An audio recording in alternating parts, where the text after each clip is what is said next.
merci. Merci Raquel. Alors je suis très heureux d'être parmi vous.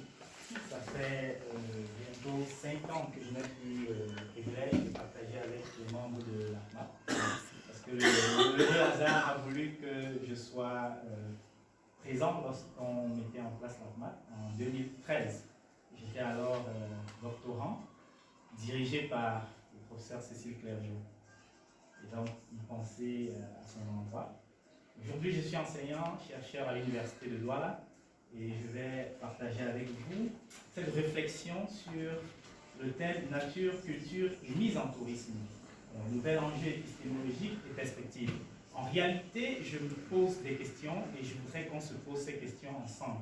Et si vous le permettez, je vais partager avec vous, d'abord dans un premier temps, quelques mots-clés qu'on peut identifier pour la compréhension de notre travail.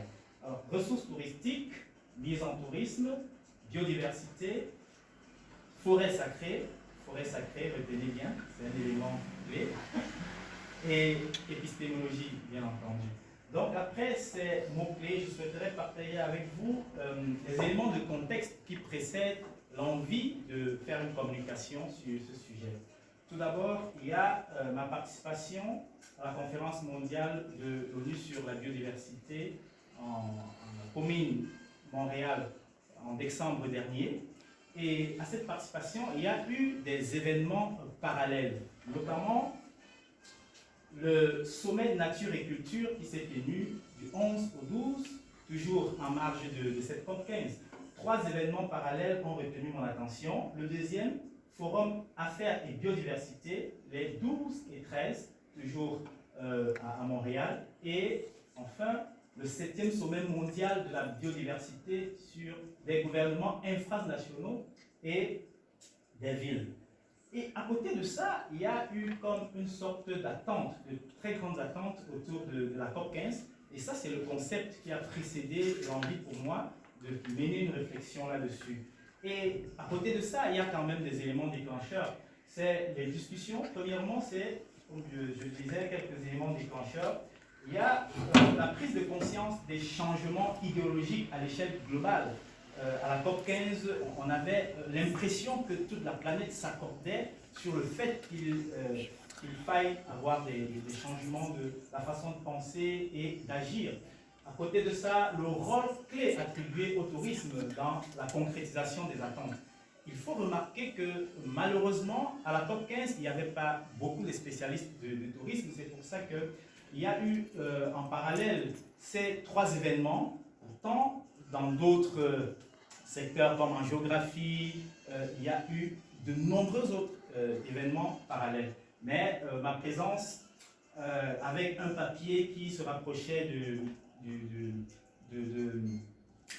l'avenir du tourisme en prenant en compte tout ce qui se dessinait, a fait en sorte que j'ai envie de proposer une analyse un peu plus élaborée. Bien entendu, il y a eu des séances, des échanges avec le professeur Kadri Walem, et on a commencé à se poser un certain nombre de questions qui ont précédé donc cette réflexion conceptuelle qui a amené l'idée de ce thème que je veux partager avec vous. Alors, quelques éléments de problématique se dégagent de notre étude. En tant que ressource touristique, si nature et culture étaient désormais perçues sans opposition, mais comme un tout indissociable, ça c'est une question qui se pose, et c'est davantage revenu à la COP15. Alors, qu'adviendrait-il du vocabulaire du discours touristique? Qu'en serait-il des processus de transformation des territoires à des fins touristiques? En parenthèse, la mise en tourisme. Ça, c'est un élément de problématique. Et à côté de ça, on peut aussi se poser la question de savoir s'il y a suffisamment d'éléments en faveur d'une conceptualisation fusionnelle de nature et culture, et est-ce qu'elle nécessite en conséquence la révision du lexique touristique? Ça, c'est entre autres les questions qu'on peut se poser. Et si tel est le cas, qu'enseigne le terrain à cet effet? Et quelle incidence potentielle dans le management sur la chaîne des valeurs de l'industrie touristique? Donc ça, c'est l'ensemble des éléments de problématique que nous pouvons dégager. Et si vous le permettez, notre travail, je le propose en 3 grandes parties. La première session essaye de voir nature et culture ou nature-culture, un tout fusionné. Alors ici, trois aspects à prendre en compte. Alors nous allons partir d'une perception occidentale dualiste, dichotomique, opposée, et vers une conception de la nature-culture fusionnelle, synthétique et synergique, tel que le terrain peut nous le présenter ailleurs.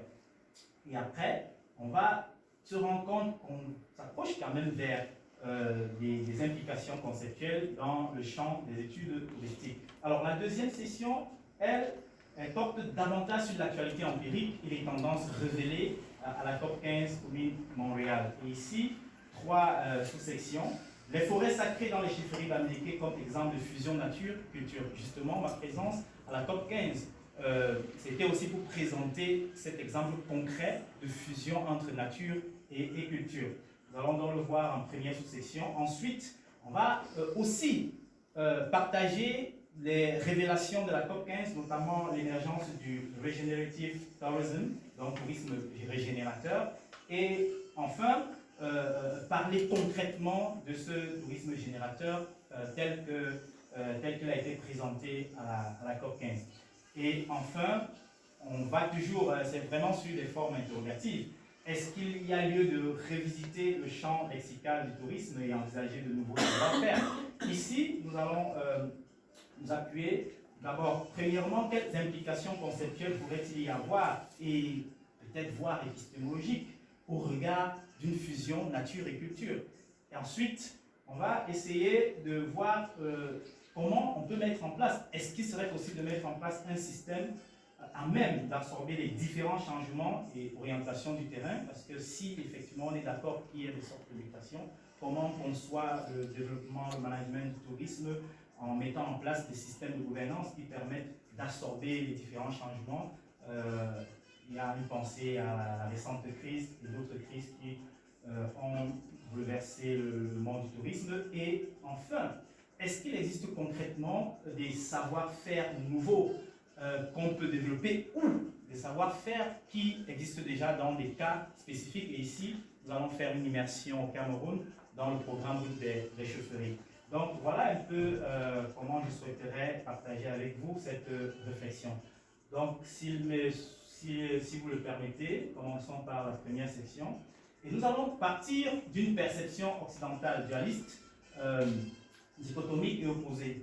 Alors si vous regardez la plupart des dictionnaires de langue française, on va effectivement se rendre compte que les définitions montrent clairement une séparation entre nature et culture, que ce soit le dictionnaire en ligne comme Tupi ou bien le CNRTL, les définitions de Larousse.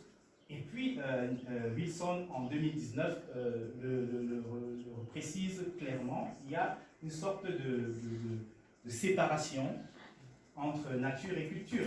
Et dans la littérature scientifique, la définition n'est pas claire de la nature. Et on peut aussi envisager une pluralité conceptuelle de la nature en fonction des contextes spécifiques. Et là, Kuhn et certains collègues ont produit un papier tout récemment pour mettre cela en exergue. D'un autre côté, on peut considérer deux approches de la culture que nous pouvons prendre en compte dans notre réflexion. La première approche qui est une approche structurelle, mise en avant par Edward en 1871, qui considère la nature, la culture, comme tout le monde le sait, comme un ensemble complexe qui comprend des connaissances, des croyances, l'art, le droit, la morale, les coutumes et toutes les autres aptitudes et habitudes qu'acquiert l'homme en tant que membre d'une société. Et la culture, ici, est donc un tout en mesure d'intégrer la nature. Alors, à côté de ça, on peut aussi mettre en avant l'approche économique de Dawson et Rivard, qui considère davantage la nature comme des techniques, comme des activités techniques, commerciales, de présentation et de représentation au public d'œuvres issues des différents modes d'expression artistique, la peinture, la musique, le théâtre et que sais-je encore. Donc, une véritable séparation entre nature et culture lorsque on regarde dans la perception occidentale de la chose. Mais qu'il s'agisse de l'une ou de l'autre, ces deux approches, que ce soit l'approche structuraliste ou structurelle de la culture et l'approche économique, et rien ne montre qu'il faille opposer nature et culture. Et ça, en Occident, si vous allez vous rendre compte qu'on a toujours enseigné la culture et la nature de manière séparée. Alors, est-ce qu'on ne peut pas envisager nature et culture fusionnelle, symbiotique, synergique? D'ailleurs, on va se rendre compte qu'ailleurs, il n'existe pas de séparation véritable entre ces deux concepts. D'ailleurs, pour Lévi-Strauss, depuis 1947, il disait ceci: il est difficile, voire impossible pour l'anthropologue de séparer ce qui relève de la nature et ce qui relève du culturel. Et tout récemment, Philippe Despoula, lui, considère qu'il est nécessaire d'aller au-delà de la dichotomie nature et culture pour mieux appréhender la réalité qui, sous d'autres cieux, apparaît différente de la perception universaliste occidentale. Et ça, personnellement, je suis un peu d'accord. Alors, est-ce que finalement, nature et culture ne sont pas les deux faces d'une même pièce, comme une pièce d'euro, pile ou face, les deux faisant un tout ensemble? Et si tel est le cas, quelles seraient les implications dans le champ des études touristiques? Donc, il faut dire quand même que si on va considérer nature et culture comme un tout, on peut se poser la question de savoir qu'en sera-t-il du tourisme de nature, du tourisme culturel, de la mise en tourisme ou de l'écotourisme. Rappelons que c'est parce qu'il y a une séparation entre nature et culture qu'on peut parler de tourisme de nature d'une part et de tourisme culturel d'autre part. Ici, désormais, cette ressource faisait un. Peut-être que le vocabulaire touristique serait amené à changer, ou peut-être qu'il y aurait du grain à moudre pour ce qui est de reconceptualiser. Et donc, alors cela étant, l'actualité de la COP 15 nous a permis de nous rendre compte que ce n'est pas seulement en Afrique et au Cameroun que la nature et la culture peuvent être considérées comme un tout fusionné. Je vais partager avec vous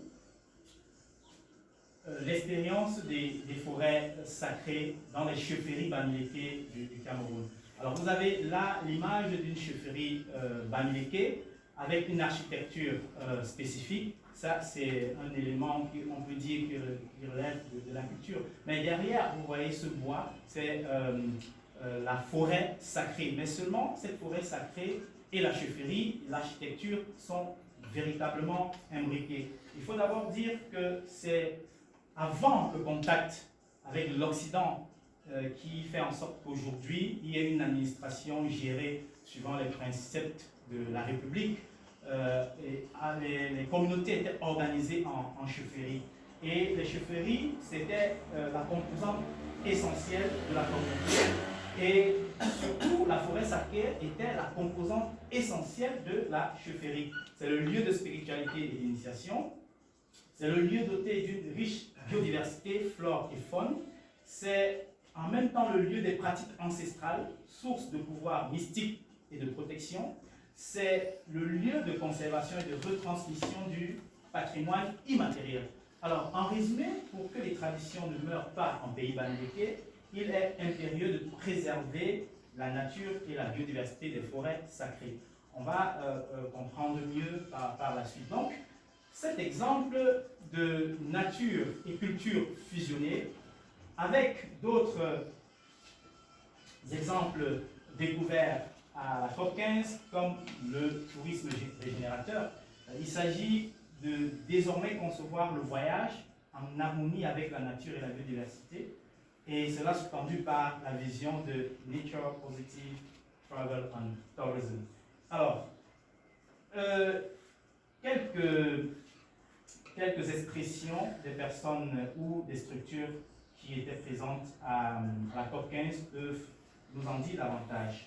Par exemple, Julia Simpson, qui est le CEO de World Travel and Tourism Council, dit « Les voyages et le tourisme sont intrinsèquement liés à la biodiversité et à la nature ».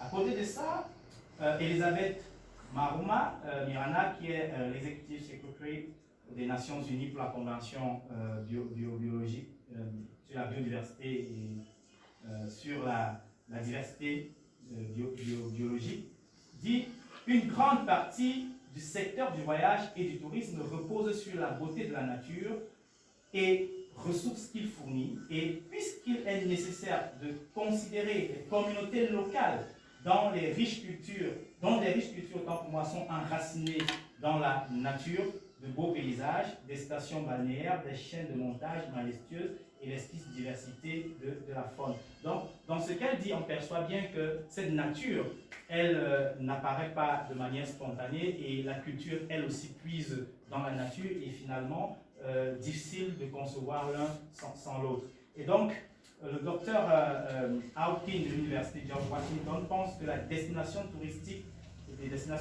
doivent passer d'un état d'esprit de ne pas nuire à une nouvelle concentration à l'engagement à faire du bien. On passe de ne pas nuire, on s'engage à faire du bien. Plus concrètement, le tourisme régénérateur, c'est un tourisme qui permet que le visiteur laisse le lieu mieux qu'il ne l'a trouvé lorsqu'il arrive. Voilà un peu comment il considère cette forme de tourisme.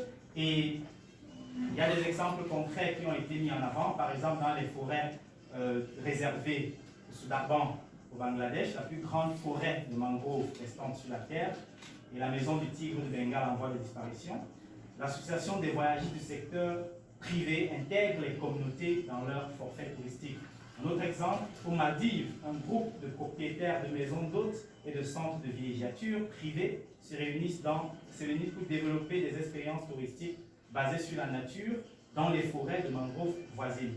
Et un autre exemple dans l'île d'Atoros, au Timor, c'est un groupe d'hôtels et de centres de plongée travaillent ensemble pour facturer des frais de $2 pour la plongée en apnée dans les aires maritimes protégées communautaires qui reviennent aux communautés. Donc ici, l'idée c'est, même si la pratique va se faire en nature, il faut trouver le moyen d'intégrer les communautés, et concrètement, ces exemples peuvent être partagés. Donc, alors, we need act to restoration not only for polluted waters and degraded lands, but also for our relationship to the world. Donc, par rapport à cette fusion nature et culture, le rôle du tourisme serait justement de rapprocher davantage les peuples lorsqu'ils se déplacent dans des lieux, que ce soit pour le tourisme culturel ou le tourisme nature,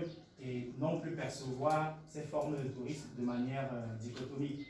Donc, voilà un peu ce que nous pouvons dire quant aux révélations de la COP15. Alors, est-ce qu'il y a nécessité de revisiter le champ lexical du tourisme et envisager de nouveaux savoir-faire? Premièrement, oui, on peut a priori se dire, si désormais nature et culture sont considérés comme un tout, alors il est peut-être possible de revoir les concepts.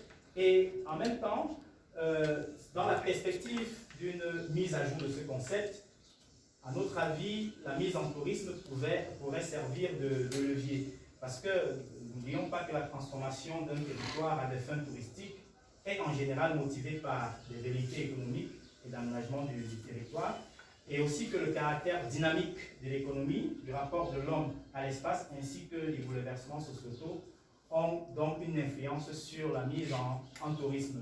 Et donc, si on est d'accord avec ça, alors on peut dire l'expression mise en tourisme est davantage connue à travers son aspect pratique et professionnel, définitionnel et conceptuel, comme le rappelle Boilem l'année passée.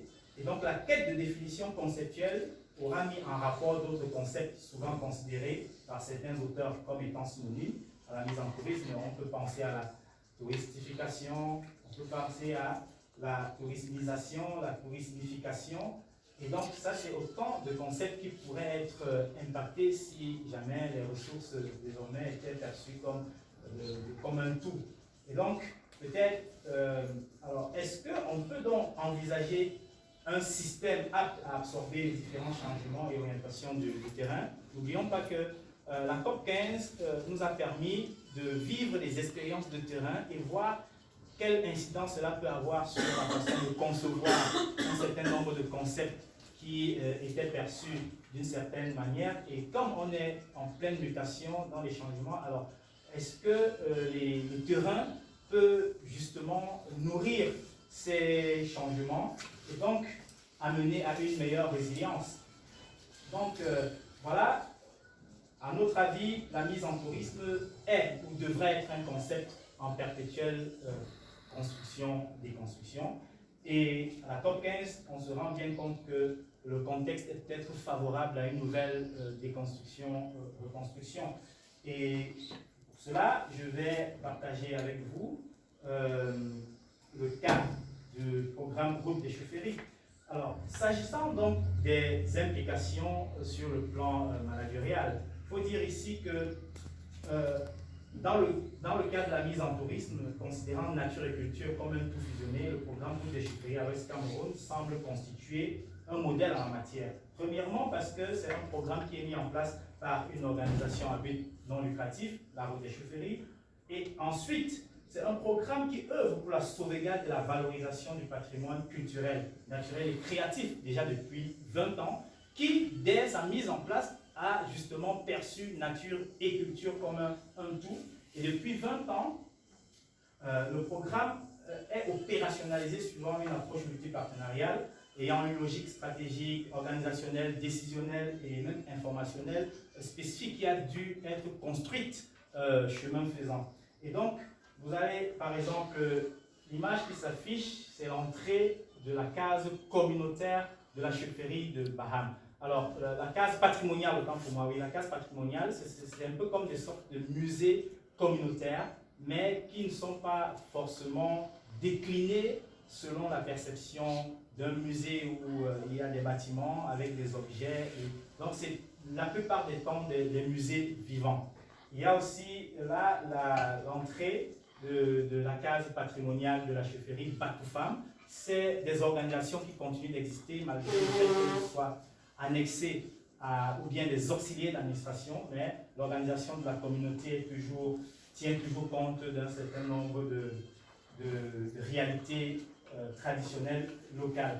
Donc, le programme des chefferies en 20 ans a sans doute développé des savoir-faire tant sur le plan conceptuel, managérial et même en termes de marketing et de promotion de la destination. Car il faut dire que d'avril à juillet de l'an passé, le programme des chefferies a organisé à Paris la saison culturelle du Cameroun avec une exposition au musée du Cré-Branly qui permettait une immersion dans la culture et les traditions du Cameroun. Et on peut se demander, est-ce que c'est une nouvelle forme de marketing de la destination? Parce que l'objectif était clair, faire la promotion de la destination Cameroun et aussi faire découvrir le génie artistique camerounais. Donc, à travers le programme des chefferies, on peut, en approfondissant la recherche, trouver du grain à moudre pour ce qui est du management et du développement du tourisme qui prend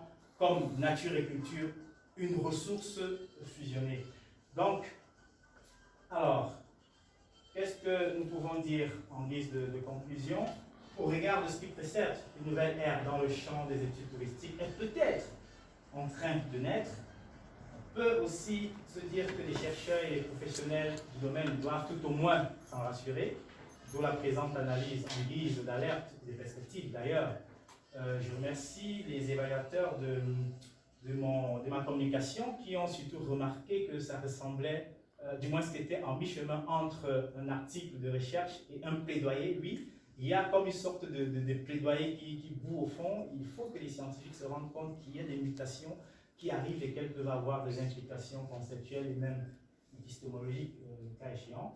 Et donc, le cas du programme Groupe des Chefferies à l'Ouest pourrait enrichir l'analyse concernant la stratégie, le management et puis la mise en tourisme ayant nature et culture comme ressources fusionnées. Sur ce, merci de votre bienveillante attention.